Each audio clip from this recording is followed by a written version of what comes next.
Semua orang pendukung Pak Jokowi ya, mungkin bertanya-tanya, kapan sini para pembenci Pak Jokowi yang menuduh ijazah Pak Jokowi palsu itu menjadi tersangka dan diadili, selanjutnya dipenjara. Kapan sih ya itu terjadi? Kita kagak tahu. Karena di ruang-ruang publik mereka bernarasi menurut gua itu sangat menyesatkan. Sungguh menyesatkan. Banyak kesalahan-kesalahan mereka yang diucapkan dan dinarasikan ditebar di tengah masyarakat hingga masyarakat jadi ragu.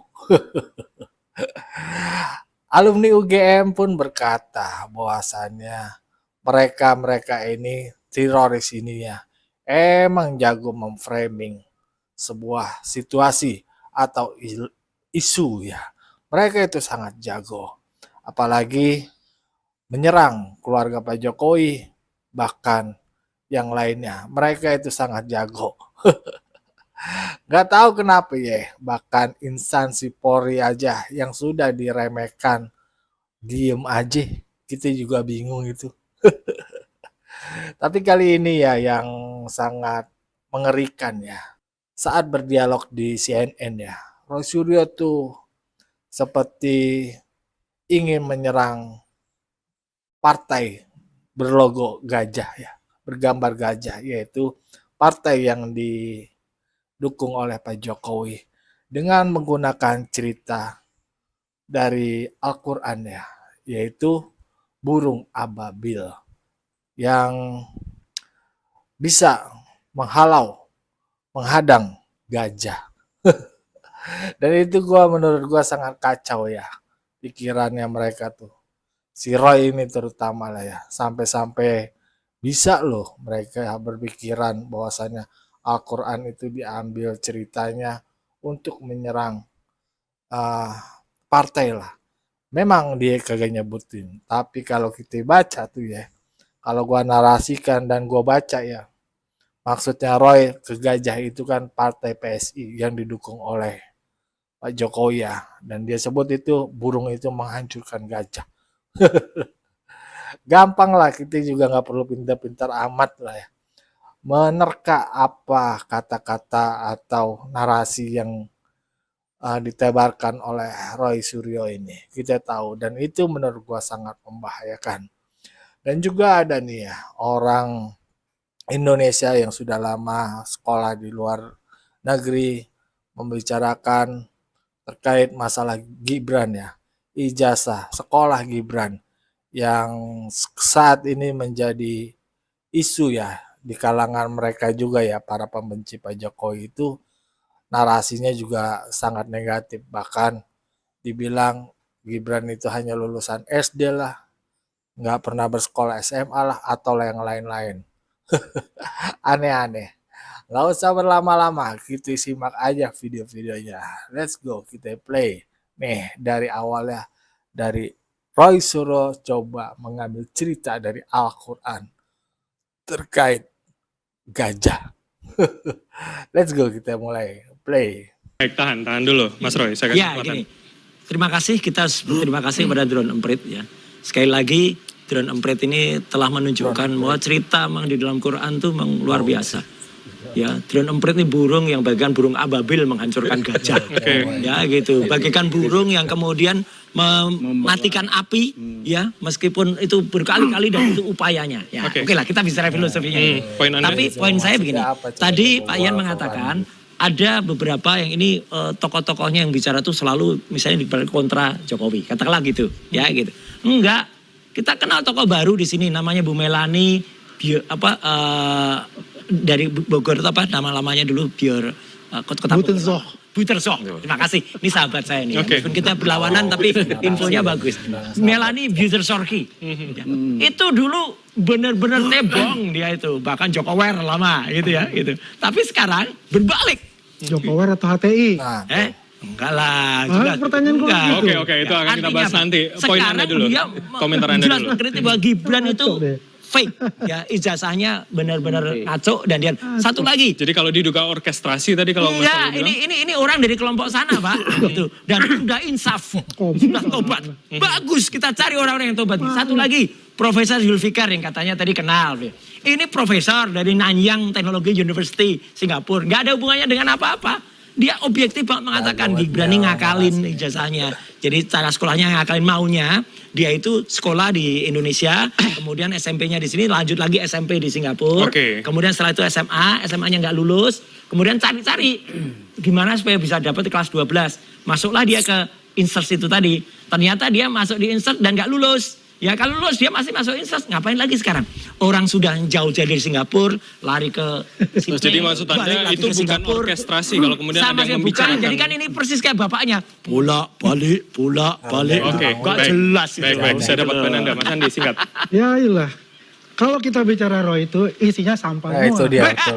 Segala sesuatu itu selalu dikait-kaitkan, dibuat suatu story gitu kan. Yang isinya sampah buat saya. Karena kenyataannya bukan seperti itu.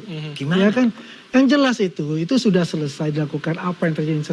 Kalau dia mau balik ke Singapura ya karena Kaisang kan mau sekolah di sana. Pak Jokowi Sekolah punya pikiran. pacaran itu Kaisang Pasti di dia kan ke Singapura sana itu. kan begitu ya kan. Sekolahnya apa? Apakah dia Mas Gibran apa ponakannya atau anaknya? Enggak, Kan Kaisang enggak. tuh sekolah apa di Singapura? Punya hak untuk itu. Dia masuklah dia di MDIS. Enggak ada jejak sekolahnya. Di MDIS ya dia masuk ya. Untuk apa? Di University Bradford sebagai afiliasinya. Enggak ada. Karena dia kan saya katakan kalau PTS yang di Singapura itu tidak boleh menerbitkan ijazah S1. Ngapain Ya. nggak terus ke UTS aja? Dari Singapura, tapi harus berafiliasi dengan universitas negeri, luar negeri, Nggak apa- dari Australia dan UK. Jangan bikin masuk akal. Memang pemikiran lu nggak bakal masuk akal. Oke, tahan. Pemikiran Gibran nggak Itu. masuk Tahan, Mas akal gitu Roy, loh. Mas Andi tahan. Kalau ada yang bertanya apa kelebihan dari trio RRT, Roy, Rismond, Tifa, jawabannya gampang, yaitu kemampuan mereka untuk berbohong. Mereka sangat luas sekali, sangat fleksibel sekali. Kemampuan mereka untuk bikin framing, mereka sangat ahli sekali. Kemampuan mereka untuk bikin opini yang menyesatkan, mereka juga cukup lihai untuk hal ini. Saya sudah mengikuti jejak-jejak mereka sejak berbulan-bulan yang lalu. Memang 3 hal itu yang paling menonjol, yaitu suka berbohong, suka bikin framing, suka bikin opini yang menyesatkan. Ingin juga lurus mereka, tapi saya sih nggak yakin ya.